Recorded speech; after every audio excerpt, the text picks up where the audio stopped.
Listo, muy bien. Entonces creo que podemos iniciar esta mañana en oración y quiero pedir por dos personas muy importantes para mí, mi amigo Bruno Bellido y mi tío Pío Medina, que están muy enfermos y, y bueno, pues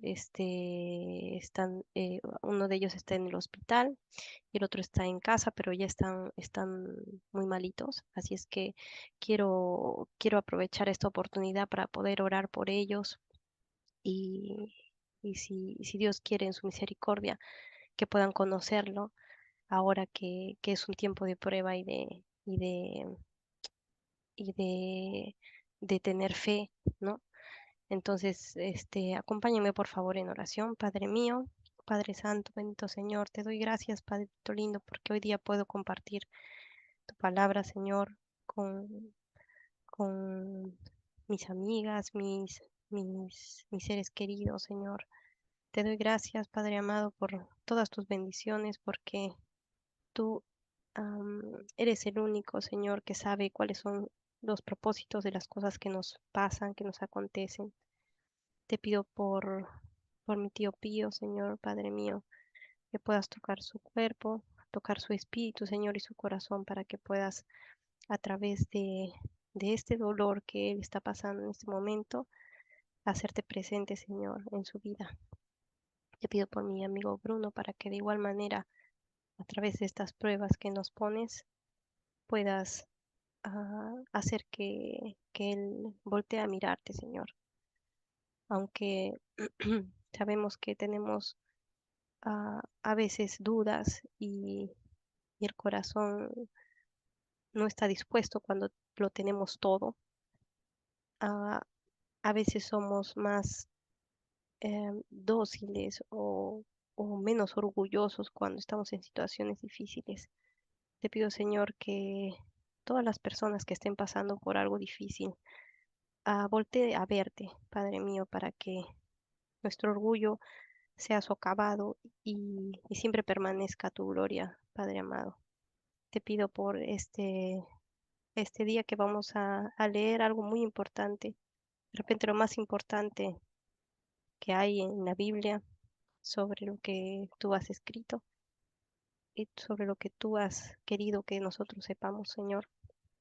Y te pido que podamos entenderlo, comprender, que abras nuestra mente y nuestro corazón para poder estar preparados para este mensaje. Todo esto en el nombre de tu Hijo amado, nuestro Señor Jesús. Amén. Muy bien. Entonces, vamos a iniciar capítulo 26 y dice, cuando hubo acabado Jesús todas estas palabras, dijo a sus discípulos.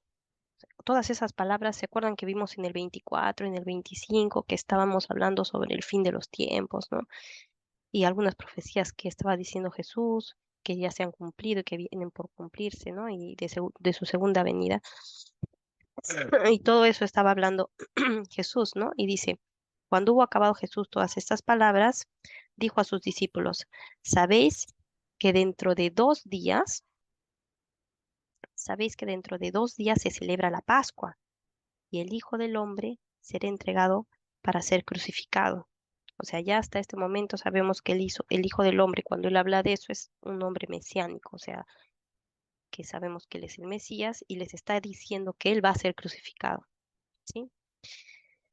Entonces los principales sacerdotes, los escribas y los ancianos del pueblo se reunieron en el patio del sumo sacerdote, llamado Caifás, y tuvieron consejo para prender con engaño a Jesús y matarle, porque ya vimos todas las verdades que les había dicho en su cara pelada, ¿no es cierto? Entonces, ya por eso podemos entender que ellos estaban súper molestos y encima era la Pascua, que vamos a hablar eso en un momento, ¿no? Prender con engaño a Jesús y matarle, pero decían, no durante la fiesta, para que no se haga alboroto en el pueblo. ¿Y por qué se podía hacer alboroto en el pueblo? Porque ya la gente estaba pensando que Jesús podía ser el Mesías, ¿no? Ya había entrado como como prácticamente como el Mesías en el burrito, ¿no? En el domingo de Ramos que nosotros decimos.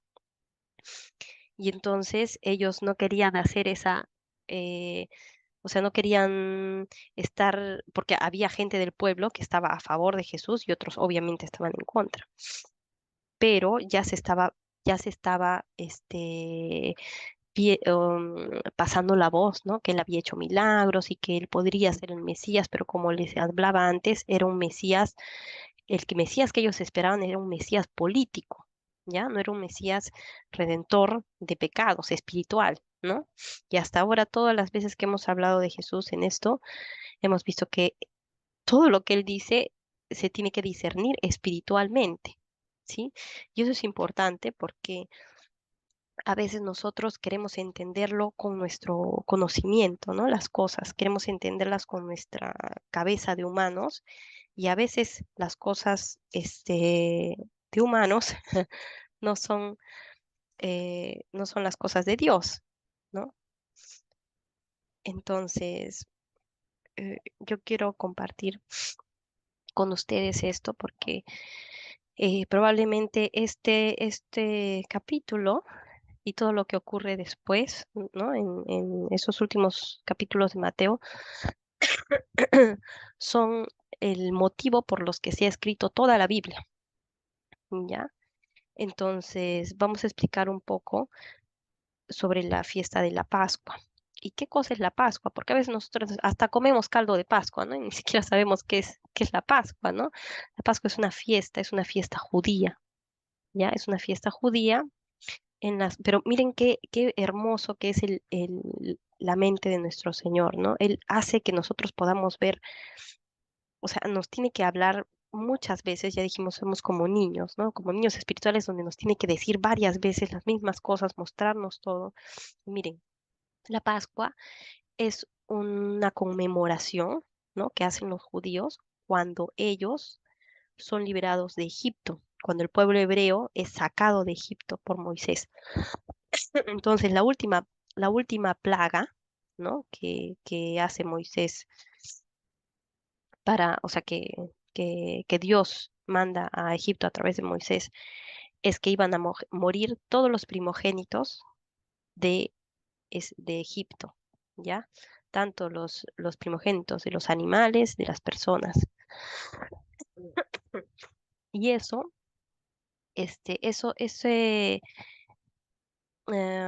y eso, esa, ese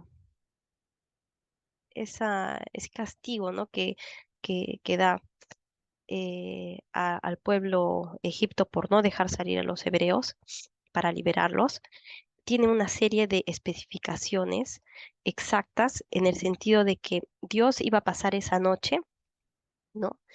Y iba a pasar su espíritu, dice, ¿no? En la palabra. Iba a pasar su espíritu y solamente iban a quedar vivos los niños que hicieran esta ceremonia en su casa, ¿no? Lo que los judíos hicieran esta ceremonia. En esta ceremonia tienen que matar un cordero sin mancha, ¿no? Tienen que comer todo si el cordero es muy grande, tienen que decirle a su vecino que cenen juntos. Tienen que comerlo con hierbas amargas, tienen que comerlo con los panes sin levadura. Los panes sin levadura representan la levadura representa el pecado, ¿no? Un pan sin levadura es alguien que no es algo que es puro, ¿no? Entonces, nosotros podemos entender ahí cómo es que el Señor ha representado a través de Jesucristo ese Cordero Pascual, ¿no? Porque esto hacían todos los años los judíos, celebraban la Pascua, tenían que sacrificar estos animales, ¿no? Que no debían tener mancha, que no debían ser limpios, ¿no? Así como nuestro Señor no tuvo pecados. Entonces, por eso es que a veces, no sé, los que son católicos están acá, decimos, ¿no? Cordero de Dios que quita el pecado del mundo. A eso se refiere, ese Cordero Pascual es del que estamos hablando ahorita. Solamente que, claro, necesitamos saber este antecedente, porque si no, lo podemos leer y decir, bueno, pues, ¿qué es esto, no? Y eso lo pueden encontrar si quieren anotarlo en Éxodo 12. Ahí está la historia de cómo es que se celebra esta Pascua. Y es un ritual, ¿no? Ellos en esta ceremonia beben vino mezclado con agua, ¿ya? Beben vino, oran y oran salmos, ¿no? Cantan alabanzas, ¿no? Recitan, ¿no? Todas estas cosas que les han pasado y que a través de esto maravilloso que hizo Dios al pueblo hebreo, es una representación de lo que Cristo hace por nosotros mismos, ¿no? Al momento de morir en la cruz y expiarnos de nuestros pecados, porque en la Biblia dice, porque la paga del pecado es muerte, lo vimos antes, ¿no? Entonces, es importante saber esto y el simbolismo de todo lo que vamos a leer ahora es súper importante porque es esta nuestra fe.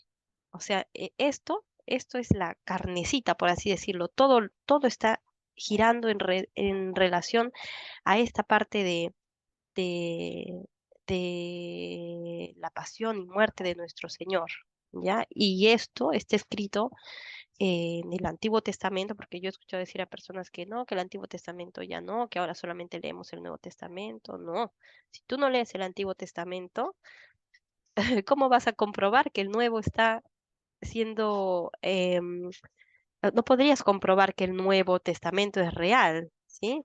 Entonces todo está junto porque es una sola mente, una mente de Dios, ¿no? Claro, lo han escrito muchas personas, pero imagínense, es algo imposible que tantas personas hayan escrito esto y que tenga tal, eh, ¿cómo se dice? Que tenga este sentido, ¿no? De que es solamente una persona el que está escribiendo realmente todo el libro y ese es Dios. Entonces, vamos a, vamos a leer esto y dice, Jesús es ungido en Betania en el 26, capítulo 26, versículo 6. Y estando Jesús en Betania, en casa de Simón el leproso, vino a él una mujer con un vaso de alabastro de perfume de gran precio y lo derramó sobre la cabeza de él, estando sentado a la mesa. Al ver esto, los discípulos se enojaron, diciendo, acá Mateo dice, los discípulos se enojaron diciendo, ¿no? Pero hay en otro evangelio, como ya les dije, hay que ver que los evangelios son las perspectivas de cada persona, ¿ya? O sea, tú puedes ver una parte y otra persona puede ver otra parte, acordarse y escribirlo. Y en este caso, Mateo no registra quién dijo eso, pero hay otro evangelio que lo registra y fue Judas Iscariote el que dijo eso. ¿Por qué? Porque Judas Iscariote era el tesorero, ¿sí? Entonces él llevaba las cuentas y obviamente en otros pasajes sabemos que él este, tomaba, tomaba dinero de ahí, ¿no? Diciendo, ¿para qué este desperdicio? Porque esto podía haberse vendido a gran precio y haberse dado a los pobres, todavía dice, ¿no? Y entendiéndolo Jesús les dijo, ¿no? Y entendiéndolo Jesús les dijo, ¿por qué molestáis a esta mujer?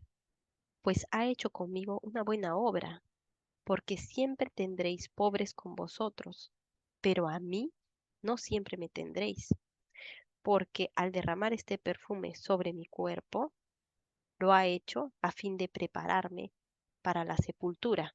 Acá ya les está diciendo que él va a morir, ¿sí? Y ellos todavía no lo pueden entender.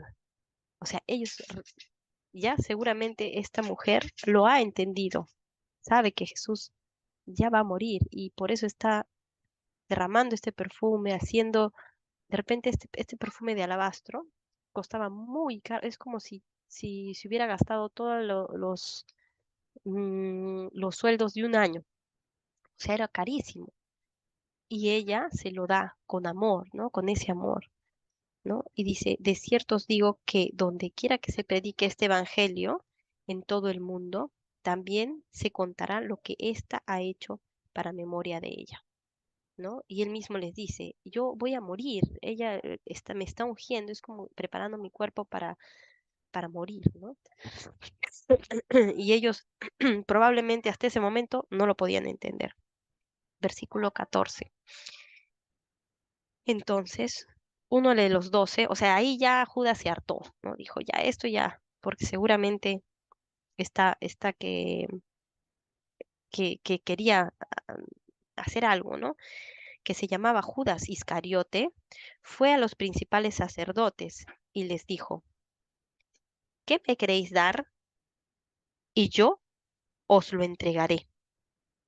Y ellos le asignaron 30 piezas de plata, y desde entonces buscaba oportunidad para entregarle, ¿no? Entonces, yo pienso que Judas estaba pensando, ya, Jesús es el Mesías. O sea, y todos en realidad, ¿no? Como ya lo vimos antes, que hasta la mamá de Juan y, y Bartolomé creo que es, vinieron a decirle a Jesús, ya, ¿y qué les toca a mis hijos, no? ¿Y cuál es el mayor en el reino? ¿Y cómo vamos a hacer la repartición, no? Porque ya él es un Mesías, el que esperaban era un Mesías político. Entonces Judas estaba ahí solamente por eso, porque estaba esperando su parte. Pero a él oír que Jesús va a morir, o sea, ya no le toca parte en nada, ¿no? O sea, él lo entendió y dijo, no, ya, esto es lo último, ¿no? Entonces, por eso es que dijo, ya, yo voy a ver cómo voy a hacer para entregarlo, ¿no? Y versículo 17, el primer día de la fiesta de los panes sin levadura, vinieron los discípulos a Jesús diciéndole, ¿dónde quieres que preparemos para que comas la Pascua? ¿No? Porque era algo muy importante, es algo muy importante y él como judío tiene que celebrarla, ¿no? Y él dijo, id a la ciudad a cierto hombre y decidle, el maestro dice, mi tiempo está cerca, en tu casa celebraré la Pascua con mis discípulos. Y los discípulos hicieron como Jesús les mandó y prepararon la Pascua. Y, y yo pienso que en este contexto, mm, Jesús les dice, id y decidle al tal hombre, ¿no? Nunca dice quién era la persona, ¿no? Quién fue la persona que prestó su casa para hacer esto. También en otros pasajes, en otros evangelios dice quién era. Espérenme un momentito, por favor.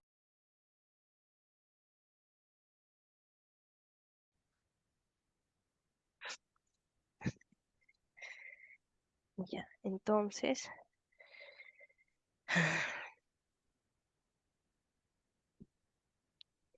decimos, ah, capítulo 26 versículo 17, ¿cierto?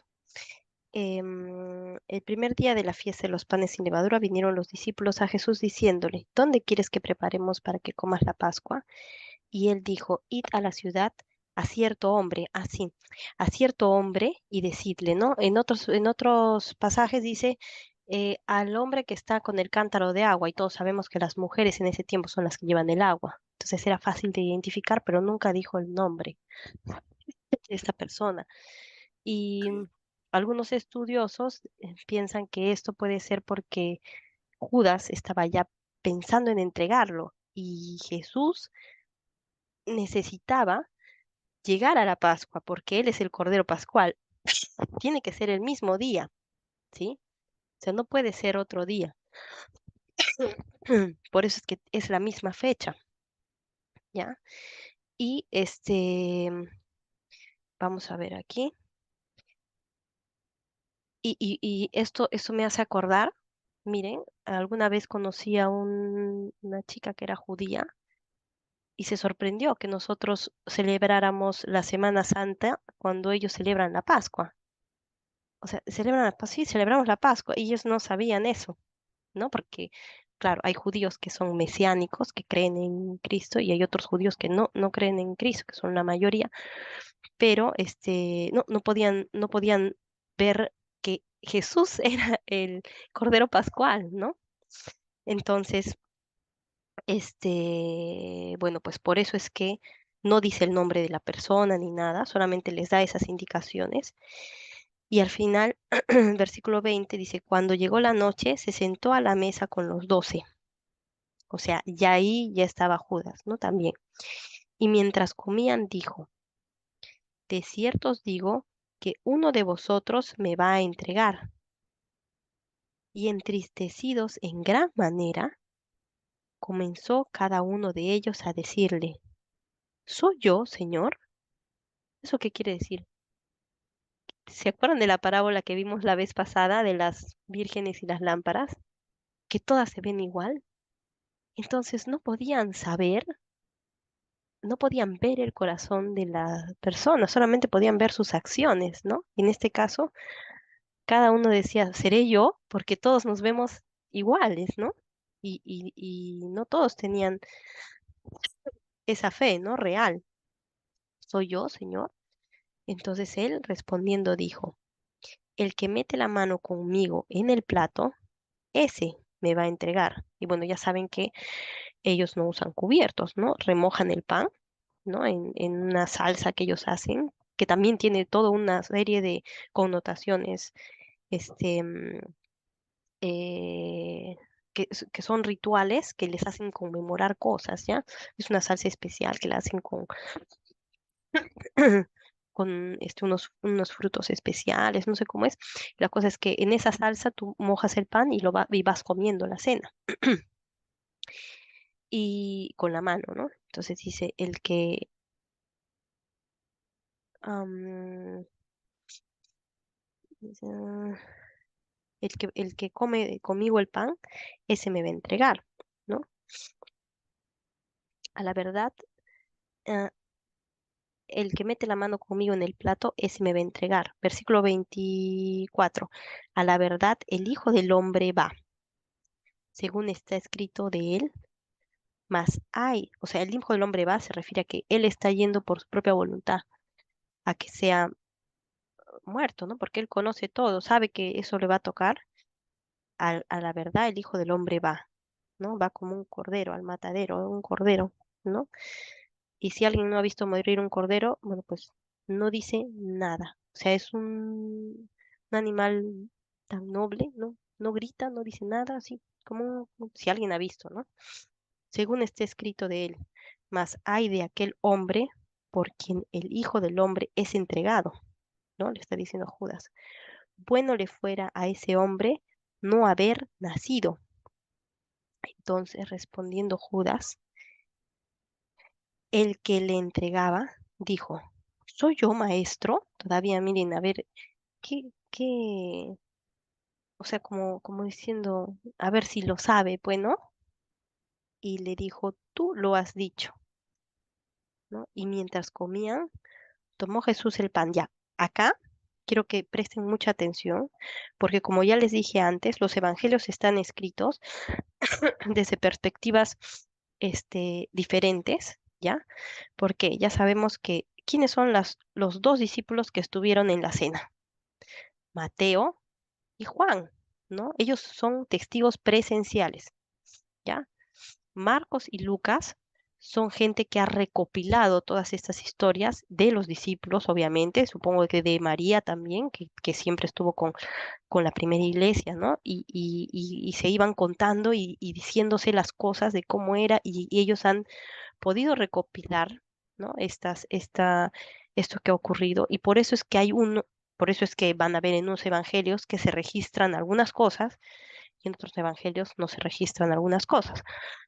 Algunos evangelios tú puedes ver que hay alguien que ha estado presente, ¿no? Porque lo narra como si fuera una experiencia vivida, y hay otros evangelios en los que lo narra como una experiencia un poco más lejana, ¿no? Como tratando de, de preguntarse por qué pasó eso, ¿no? Entonces ustedes van a poder ver eso en la diferencia de los evangelios cuando los lean en su momento, ¿no? Ahorita solamente estamos viendo Mateo y algunas pinceladas de los otros evangelios para poder completar la idea, ¿ya?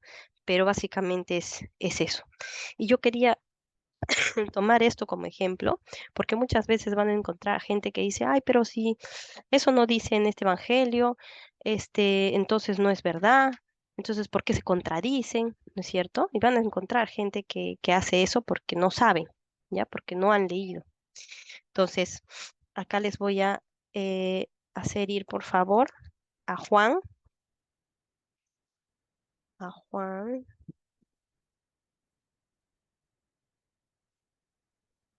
a ver, espera un momentito. Mm, vamos a ver,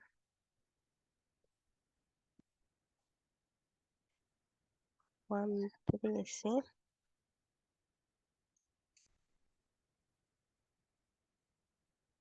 Juan 13, 23, ¿ya? Las que tienen su Biblia. Juan 13, 23, ¿sí? Entonces dice, Juan está ahí.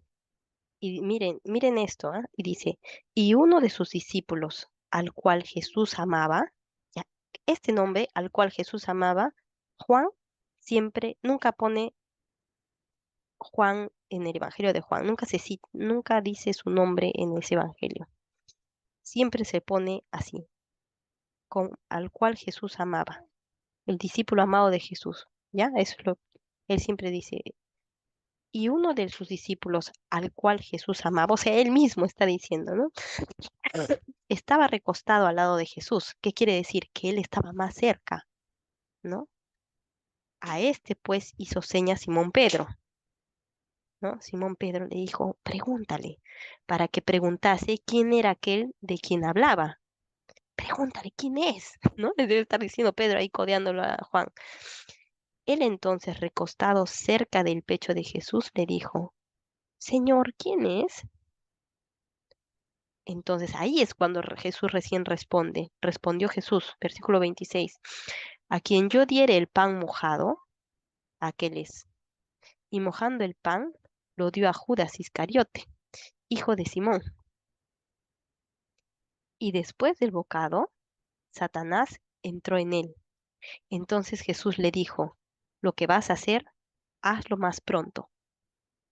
Pero ninguno de los que estaban a la mesa entendió por qué le dijo esto, porque algunos pensaban, puesto que Judas tenía la bolsa, o sea que era el tesorero, que Jesús le decía, compra lo que necesitamos para la fiesta, o que diese algo a los pobres. Cuando él, pues, hubo tomado el bocado, luego salió y era ya de noche, ¿no? Entonces podemos ver que Juan lo registra mejor. Él está ahí atento a eso porque él le está preguntando, ¿no? Y podemos ver que Jesús seguramente al principio dijo, el que remoje el pan conmigo, ¿no? Y después de que todos le han preguntado, ¿no? Judas seguramente le dijo, soy yo, y él le dijo, si eres tú, ¿no? Y Juan seguramente después, o sea, y él se habrá hecho el tonto, el otro habrá preguntado, dile, ¿quién es? Y entonces, una vez que comió el bocado, acá registra que parece que algo entró en él y se fue, ¿no? Pero quiero que vean eso porque así hay muchas cosas que nosotros podemos completar la escena, ¿no? Hay cosas que se pueden ver de una parte y otras cosas que se pueden ver de otra perspectiva. Y mientras comían, dice en el versículo 26, y mientras comían, tomó Jesús el pan y bendijo y lo partió y dio a sus discípulos y dijo, tomad, comed esto, es mi cuerpo, ¿sí? Entonces, a veces hay personas que piensan que esto es algo como, o sea, ¿por qué Jesús dice eso, no? Bueno, pues porque es eso. es el pan sin levadura. Esos panes sin levadura son Cristo sin pecado. Se representa lo mismo, ¿no? Solamente que, como les digo, somos niños espirituales y Dios nos tiene que repetir las cosas varias veces. El simbolismo tiene que ser así como que profundo, ¿no?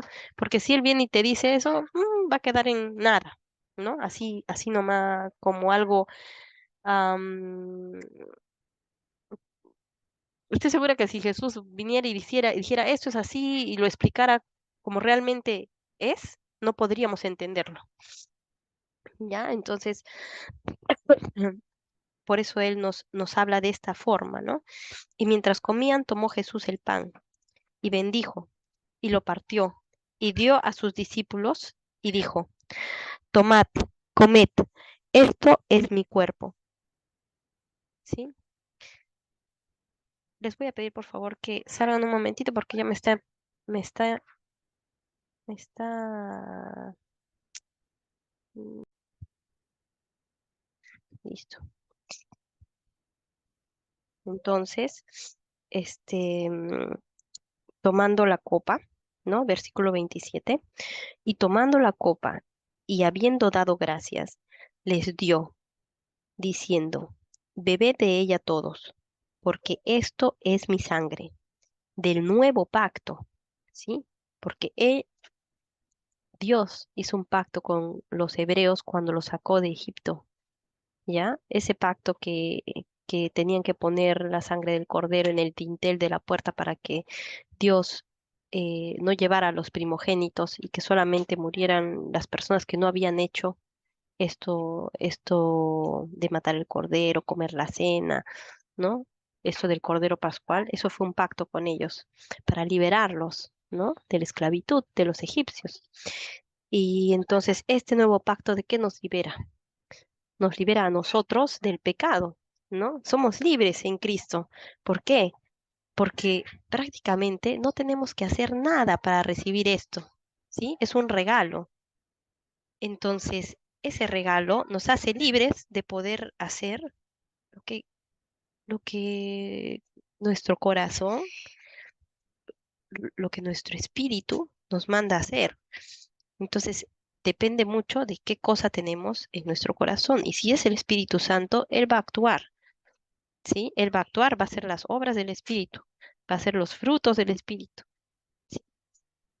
Pero si no hay esto adentro, entonces probablemente podemos hacer buenas obras sin necesidad que haya el, sin necesidad que esté el Espíritu Santo dentro, ¿sí? Ya lo hemos hecho, lo hemos dicho varias veces, ¿no? Y no es por nuestras buenas acciones por las que se da la salvación, ¿no? Porque nosotros nada tenemos que ver en esto, porque si no, realmente Dios sería un sádico, mandar a su hijo a morir de esa manera, ¿no? Y decimos su hijo porque, bueno, realmente es él mismo, ¿no? Su hijo mismo, ¿no? A morir de esa forma para gente que puede salvarse siendo buena gente. O sea, ¿a ustedes les parece lógico eso? Que tú puedes hacer buenas obras, meditar, ¿no? Y no sé, ser un monje budista, ¿ya? Y esa persona poder llegar a Dios sin esto que estamos leyendo, sin que Cristo venga y muera por nosotros, es imposible, ¿sí? Entonces, nuestras obras no van a, no tienen nada que ver en esto. ¿Ya? Es Dios el que hace esto, es un regalo. Por eso dice, porque esto es mi sangre del nuevo pacto, que por muchos es derramada para remisión de los pecados. Por muchos es derramada, ¿sí? Porque Él está pagando el precio, ¿no? Y es como, no sé, nosotros tenemos un, un precio que pagar, que es el pecado, ¿no? Porque la paga del pecado es muerte, dice, sí, porque nosotros hemos transgredido a Dios. Estoy hablando de una manera espiritual, ¿ah? No piensen que es que Dios no nos perdona, que es malo, no, sino que nosotros hemos transgredido de una forma espiritual, ¿no? Contra él, y él no puede estar cerca de nosotros porque sus leyes, lo que él ha impuesto no lo permite. Entonces, él es un juez justo, él es justo, ¿sí? Entonces, si él como juez, hagan de cuenta que él está ahí en, en, en el tribunal, ¿no? Y nosotros somos los culpables del pecado. Entonces, ¿él qué ha hecho? Él ha agarrado y te ha dicho, sí, tú eres culpable. ¡Pah! ¿Y cómo hace eso? ¿Cómo te dice, tú, Vania, eres culpable? ¿Cómo hace eso? Con los mandamientos, ¿sí? Él te tiene que mostrar que eres culpable con los mandamientos. Te dice, esto no tienes que hacer. Y no se puede, pues, no se puede. Todos los hombres hemos pecado alguna vez en nuestra vida, ¿sí? Entonces, él te muestra y te dice, esto es lo que tú has hecho. Entonces, él en su infinita misericordia agarra su traje de juez, ¿no? Y te da una sentencia, y tu sentencia es la muerte, ¿ya? Entonces tienes que pagarlo. Agarra su traje de juez, se lo quita, baja, se hace hombre y sufre él está pagando por por lo que tú has hecho, ¿no? Parece un poco, o sea, yo lo veo y digo, o sea, qué misericordia de Dios poder humillarse de tal manera en que puede volverse un hombre y morir y pagar nuestra deuda, ¿no? O sea, es algo que yo, o sea, en mi espíritu siento que nunca voy a poder pagarle todo lo que él ha hecho por mí, ¿no? Y encima de eso, eh, decirte, ¿no? Que tiene promesas futuras para ti, no solamente la promesa de que tú aquí en la tierra vas a ser libre, ¿no? Vas a ser libre del pecado, vas a ser libre de, de todo, porque al final vas a hacerlo solamente para Él, ¿no? Y, y no solamente aquí en la tierra, sino después de la muerte, ¿no? ¿Por qué? Porque Cristo ha vencido a la muerte. Nosotros vamos a, cuando muramos en este cuerpo terrenal, vamos a poder estar con Él si creemos en esto que Él nos está diciendo, ¿sí? Entonces, por eso les digo, esto es lo más importante de la Biblia, porque toda la Biblia se ha escrito en relación a este evento que va a ocurrir, ¿no? O que está ocurriendo. Y por eso es que Cristo, a lo largo de su vida, nos da dos mandatos. Uno es que nos bauticemos, ¿sí?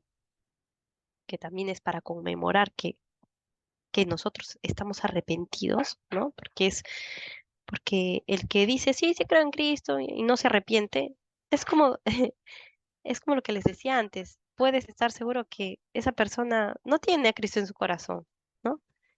Entonces, el bautismo es el arrepentimiento, es ese morir, ¿no? Morir a tus pasiones, a tus deseos, a ti y volver a resucitar con Cristo en una nueva vida, ¿no? Y la segunda cosa que nos pide es que conmemoremos esto, porque este nuevo pacto, este pacto que hace con nosotros a través de su cuerpo y su sangre, es lo que nos permite a nosotros entender cómo es que Dios ha pagado el precio de nuestro pecado. Y esto lo hace para que no lo olvidemos, porque ya sabemos que nuestra mente es frágil, ¿no? Nuestra mente es frágil. En 5 años podemos volver a elegir al mismo presidente que nos llevó a la ruina. Es así, ¿sí? Entonces, o volver a escoger a alguien, a un enamorado que te fue muy mal, a un enamorado, un esposo, o no sé, ¿no? O algo que tú puedes volver a pisar la misma piedra 20, 30 veces. Entonces, él hace esto y todo va en base a los simbolismos y todo va en base a estas cosas porque nosotros tenemos esa naturaleza de que nos olvidamos, ¿no? Y bueno, parece que surtió efecto, porque 2000 años después lo seguimos haciendo, todos los cristianos. Ah, con sus con sus variaciones, ¿sí? Hay gente, por ejemplo, los católicos lo hacen, creo que todos los días, tienen misas, pues, ¿no? Y ahí se celebra la Eucaristía. Y bueno, tienen también sus creencias, que no vamos a entrar en eso ahora. Los evangélicos, hay algunas iglesias que lo hacen mensual, otras iglesias que lo hacen cada 2 meses, otras iglesias que lo hacen cada 2 semanas. Entonces, pero todos al final conmemoramos esto, que es la base de todo el cristianismo, ¿ya? En esto que es tan importante para nosotros, ¿sí?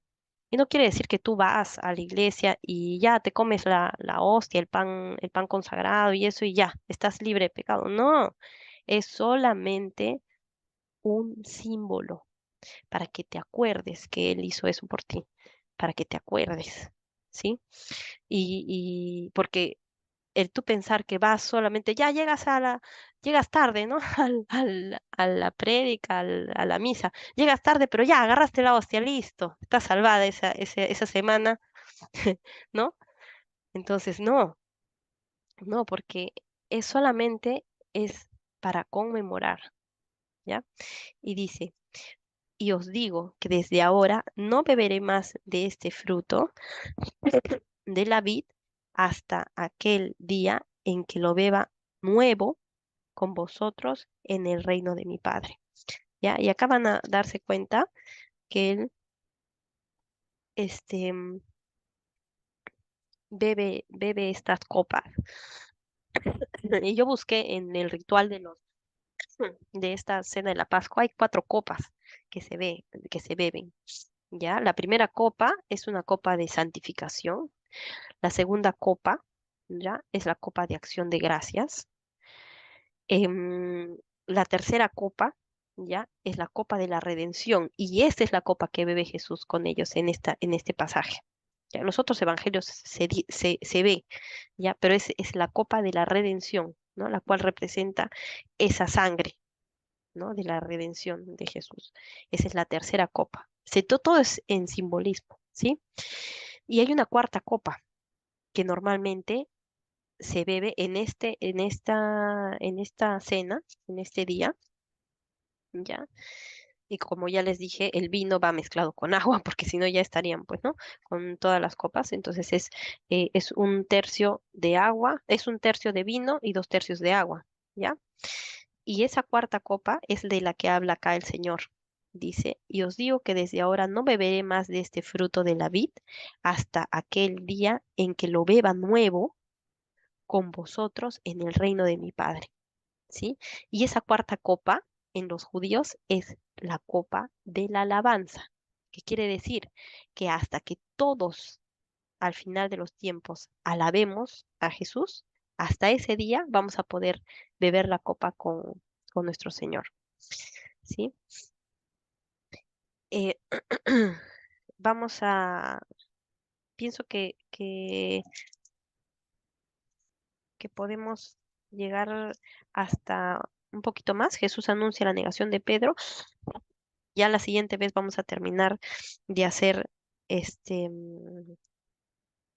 cuando ya Jesús sale del aposento, porque nos ha faltado una cosa más aquí, ya que lo vamos a hacer la siguiente vez, y que es cuando Jesús le lava los pies a sus discípulos, que no está registrado en el Evangelio de Mateo, está registrado en el Evangelio de Juan, ya. Entonces, esto sí lo vamos a hacer la siguiente clase, la siguiente vez, porque sí necesitamos ver esa parte también. Dice, Jesús anuncia la negación de Pedro. Y cuando hubieron cantado el himno, ¿no? El himno es lo que les decía, ¿no? Que cantan salmos, himnos, ¿no? Salieron al monte de los olivos. Y entonces Jesús les dijo, todos vosotros os escandalizaréis de mí esta noche, porque escrito está, heriré al pastor y las ovejas del rebaño serán dispersadas. Pero después, esto es una profecía en Zacarías, pero después que haya resucitado, iré delante de vosotros a Galilea. Se iré como guiándolos, ¿no? A Galilea. Respondiendo Pedro le dijo, aunque todos se escandalicen quiere decir que lo van a negar, no van a decir, no, yo no estoy con él, ¿no? A eso se refiere escandalizar esa palabra, ¿ya? Que todos se escandalicen de ti, yo nunca me escandalizaré, yo nunca te negaré, si tú eres mi Señor, ¿no? Y Jesús le dijo, de cierto te digo que esta noche, antes que el gallo cante, me negarás 3 veces. Pedro le dijo, aunque me sea necesario morir contigo, no te negaré. Y todos los discípulos dijeron lo mismo. Y a veces nosotros somos así, ¿no? Decimos, ¿cómo negamos a, a Dios, ¿no? ¿Cómo negamos a Dios en nuestra vida? Cuando damos tregua a hacer cosas que Él nos dice que no hagamos, pues, ¿no? Por ejemplo, no sé, abiertamente nos dice que no mintamos, por ejemplo, ¿no? Y tú dices, ya, pero puede ser, pues, ¿no? Si solamente va a ser una vez, ya. Entonces ahí estás negando a Jesús o no. En tus acciones puedes negar a Jesús, porque tú eres cristiano. Incluso también podrías negarlo, no diciendo que eres cristiano, ¿no? Hay gente y yo conozco personas que alguna vez nos hemos encontrado después de mucho tiempo cuando yo ya era cristiana y yo no tenía ni idea que esa persona era cristiana. O mi esposo, ¿no? Un amigo de mi esposo también. Cuando él s- eh, creyó y se convirtió en cristiano, alguna vez nos encontramos con un amigo de él en un matrimonio y habían estudiado, creo que 4 o 5 años la carrera de la universidad y él no sabía que este chico era cristiano. O sea, recién pudo decirlo, ¿no? Y entonces, a veces somos así, porque nosotros somos humanos, ¿no? A veces no lo decimos, a veces lo podemos negar con nuestra boca, ¿no? Como decir, pucha, no, mejor no digo que soy cristiana porque después, no sé, no me puedo tomar esa copita o no puedo ir a bailar, no pueden, no me van a estar mirando, mejor me callo. Me ha pasado, ¿no? Pero a veces lo negamos con nuestras acciones también, ¿no? Entonces tenemos que tratar ahí de ser perseverantes, ¿sí? De ser perseverantes en nuestra vida, como Él nos pide también. ¿Ya? Entonces, bueno, chicas, creo que hasta ahí hemos llegado. La siguiente, vamos a ver esta parte de Juan, que bueno, pues Juan sí registra cuando Jesús lava los pies de sus discípulos para poder terminar esta parte de qué ocurrió en la última cena, ¿ya? Y cómo es que se dieron los eventos ahí, que no lo registra Mateo, pero yo pienso que sí es importante porque nos va a dar una buena enseñanza ahí en Juan de este pedazo que no lo hemos visto ahora. Y terminamos el capítulo 26 ya la siguiente vez, porque ya, como les dije, lo más probable es que no hagamos las siguientes sesiones, no vamos a hacer ya otro evangelio, ¿no? Porque vamos a pasar los evangelios, si quieren ustedes pueden ir leyéndolos para que se den cuenta que sí hay cosas que unos narran y otros no, pueden ir leyéndolos y después vamos a hacer, como les decía, en orden ya los otros libros, ya para poder tener al menos un bosquejo en nuestra cabeza y cuando podamos leer y cuando podamos escuchar el Evangelio en nuestras iglesias y lo que dicen, podamos tener una idea más general y mejor estructurada. ¿Ya? Porque a veces uno cuando recién va es como que todo es una metralleta de cosas, ¿no? ¿Y cuándo? ¿De dónde salió eso? ¿Qué cosa es eso? ¿Qué fue? ¿No? Y dicen cosas y palabras que nosotros, o sea, no entendemos, ¿no? En primera instancia, que eso vamos haciéndolo con el tiempo. Ya muy bien, entonces vamos a cerrar en oración. Bendito Padre, gracias te doy, Señor, porque tú nos has regalado este tesoro, Señor, de la salvación. Sabemos que no tenemos que hacer nada para poder conseguirlo, solamente tener un corazón dispuesto, humilde, humillado, sin orgullo, Señor. te pido, Padre Santo, que quites el orgullo en nuestros corazones, de las personas que aún no te han recibido, Señor. Que les hagas dar cuenta que solamente a través de ti van a poder tener esa libertad de que tú nos has dado en este nuevo pacto que tienes con nosotros, Padre mío, en el que podemos hacer las cosas no por obligación ni por ganar nada, sino que podemos hacer las cosas por amor a ti y por amor a tu sacrificio, a todo lo que has hecho por nosotros, Padre Santo. Y es en nuestra vida que se ve reflejado ese agradecimiento, Señor, y nuestra fe, que creemos realmente que esto lo has hecho para poder salvarnos y estar contigo después. Gracias, Señor, por este día, porque podemos compartir tu palabra, y podemos compartir y llevar esto a otras personas en nuestras casas, en nuestras familias, que sea bendición, Señor, este tiempo que te ofrecemos a ti, Padre mío. Todo esto te lo agradecemos en el nombre de tu Hijo amado, nuestro Señor, nuestro Salvador, Jesucristo. Amén. Amén.